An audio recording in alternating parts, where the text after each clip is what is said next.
Hello everyone, आप सभी का हमारे चैनल पर स्वागत है। आज के इस वीडियो लेक्चर में हम क्लास 9th हिंदी वार्षिक परीक्षा 2025 के क्वेश्चन पेपर को देखेंगे कि किस टाइप से जो क्वेश्चन है इसमें पूछे गए हैं और साथ ही सभी प्रश्न के उत्तर के साथ आज इस पेपर को यहाँ पर हम पूरा हल करने वाले हैं। सबसे पहले यहाँ पर खंड क में आएंगे तो यहाँ पर बहुविकल्पी प्रश्न पूछा गया है। पहला क्वेश्चन यहाँ पर दे दिया है, मुंशी सदासुख लाल की कृति है। ऑप्शन नंबर जो फर्स्ट वाला यहाँ पर दे रखा है सुख सागर, ये हमारा आंसर हो जाएगा। इसके बाद क्वेश्चन नंबर सेकंड यहाँ पे दे दिया है, हिंदी का सर्वप्रथम समाचार पत्र है। ऑप्शन नंबर जो स वाला यहाँ पे दे रखा है उदंत मार्तंड, ये वाला इसका राइट आंसर हो जाएगा। इसके बाद क्वेश्चन नंबर तीसरा यहाँ पे दे दिया है, त्रिवेदी युग किस साहित्यकार के नाम पर पड़ा।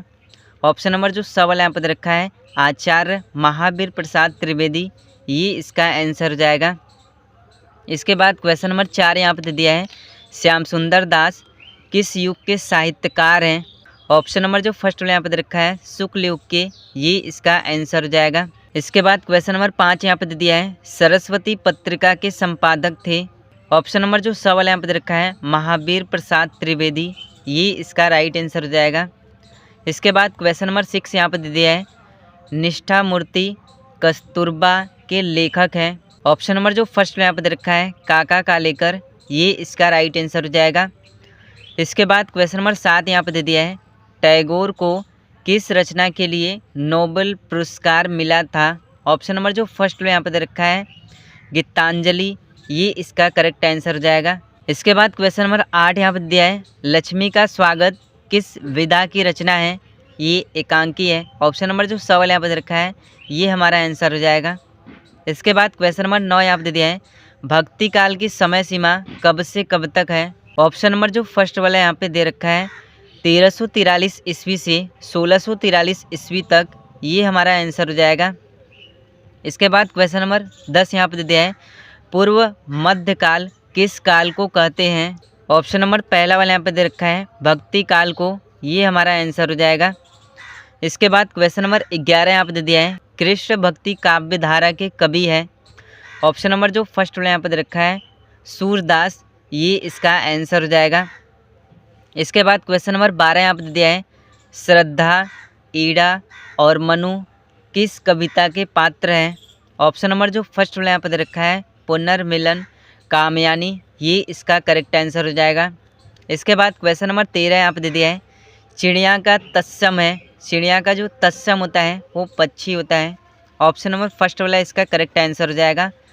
इसके बाद क्वेश्चन नंबर 14 यहाँ पे दे दिया है, योग्य का विलोम है। योग्य का जो विलोम हो जाएगा वो अयोग्य हो जाएगा। ऑप्शन नंबर द वाला इसका करेक्ट आंसर हो जाएगा। इसके बाद क्वेश्चन नंबर 15 यहाँ पे दे दिया है, त्रिपूरक चिन्ह है। ऑप्शन नंबर फर्स्ट वाला इसका करेक्ट आंसर हो जाएगा। इसके बाद क्वेश्चन नंबर 16 यहाँ पे दे दिया है, भानु भास्कर दिवाकर आदि किसके पर्यायवाची शब्द हैं। ये सूर्य के पर्यायवाची शब्द हैं। ऑप्शन नंबर फर्स्ट वाला इसका करेक्ट आंसर हो जाएगा। इसके बाद क्वेश्चन नंबर 17 यहाँ पे दे दिया है, प्रतिदिन में कौन सा समास है। तो इसमें यहाँ पे हम देखेंगे तो अव्ययी भाव समास होगा। फर्स्ट वाला जो ऑप्शन है ये इसका करेक्ट आंसर हो जाएगा।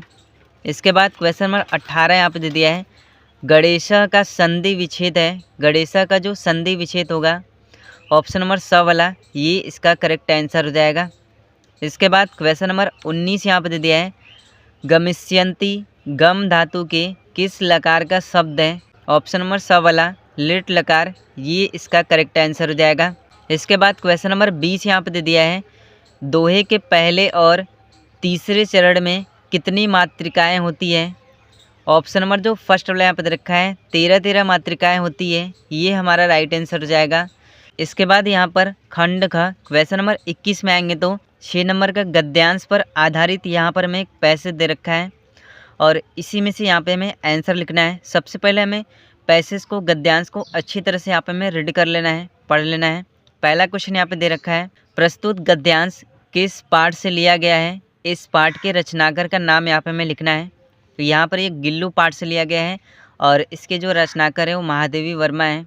ठीक है, इसको हम कैसे लिखेंगे, प्रस्तुत अवतरण हमारी पाठ्य पुस्तक हिंदी गद्य में संकलित एवं महादेवी वर्मा द्वारा लिखित गिल्लू नामक पाठ से अवतरित है।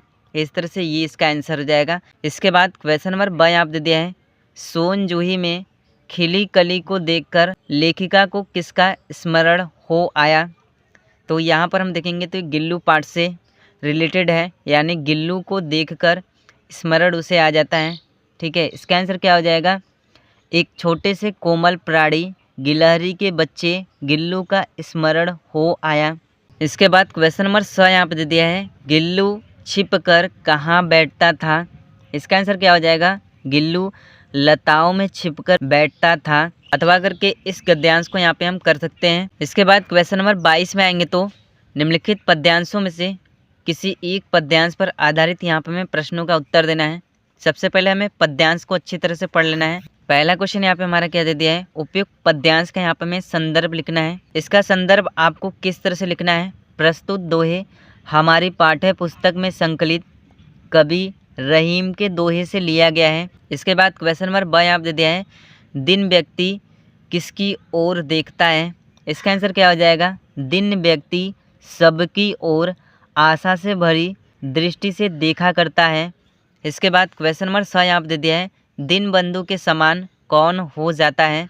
तो दिन बंधु के समान ईश्वर हो जाता है। ठीक है, दिन बंधु के समान ईश्वर हो जाता है। क्वेश्चन नंबर 23 में आएंगे तो निम्नलिखित में से किसी एक का संदर्भ सहित हिंदी में यहाँ पे हमें अनुवाद करना है। 4 नंबर के जो क्वेश्चन है यहाँ पे पूछे गए हैं, अथवा करके इस क्वेश्चन को हम कर सकते हैं। इसके बाद क्वेश्चन नंबर ख में आएंगे तो निम्न श्लोकों में से किसी एक श्लोक का संदर्भ सहित यहाँ पे हमें हिंदी में अनुवाद करना है। ठीक है, तो यहाँ पर मैं अवले श्लोक को सॉल्व करा रहा हूँ।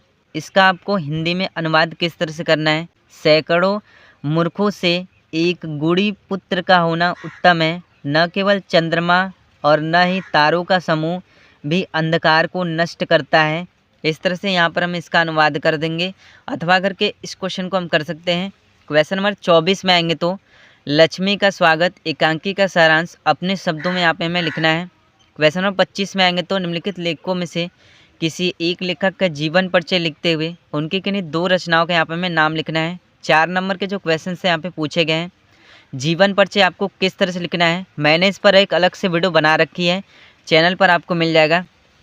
इसके बाद क्वेश्चन नंबर 26 में आएंगे तो यहाँ पर हमें एक श्लोक लिखना है जो कि प्रश्न पत्र से रिलेटेड नहीं होना चाहिए।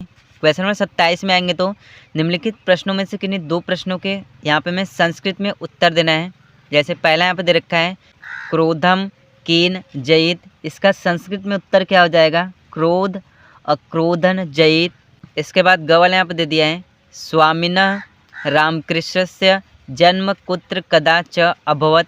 इसका संस्कृत में उत्तर क्या हो जाएगा, स्वामिनः रामकृष्णस्य जन्म हुगली प्रदेशे कमारपुकुर स्थाने 1836 अभवत।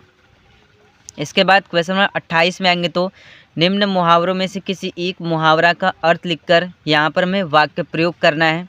जैसे यहाँ पर दे रखा है, आँखों का तारा होना। सबसे पहले इस मुहावरे का जो अर्थ हो जाएगा बहुत ही प्रिय होना हो जाएगा। इसका हम वाक्य प्रयोग किस तरह से करेंगे, वह अपनी माँ के लिए आँखों का तारा है। इस तरह से यहाँ पर हम इसका वाक्य प्रयोग कर देंगे। इसके बाद क्वेश्चन नंबर 29 में आएंगे तो निम्न में से किन्हीं 2 वाक्यों का यहाँ पर हमें संस्कृत में अनुवाद करना है। जैसे आप दे दिए हैं, तुम घर जाते हो। इसका संस्कृत में अनुवाद क्या हो जाएगा, त्वयं गृहम गच्छसि। इसके बाद घ वाला जैसे दे दिया है, मैं जाता हूँ, अहम गच्छामि। क्वेश्चन नंबर 30 में आएंगे तो यहाँ पर हमें विद्यालय में अचानक तबीयत खराब हो जाने के कारण आकस्मिक अवकाश हेतु अपने प्रधानाचार्य को यहाँ पर हमें पत्र लिखना है। 5 नंबर के जो क्वेश्चन से यहाँ पे पूछे गए हैं, तो इस तरह से क्लास 9 हिंदी वार्षिक परीक्षा 2025 के क्वेश्चन पेपर में जो क्वेश्चन से पूछे गए हैं। वीडियो पसंद आए तो वीडियो को लाइक कर दीजिएगा, साथ ही हमारे चैनल पर नए चैनल को सब्सक्राइब कर दीजिएगा।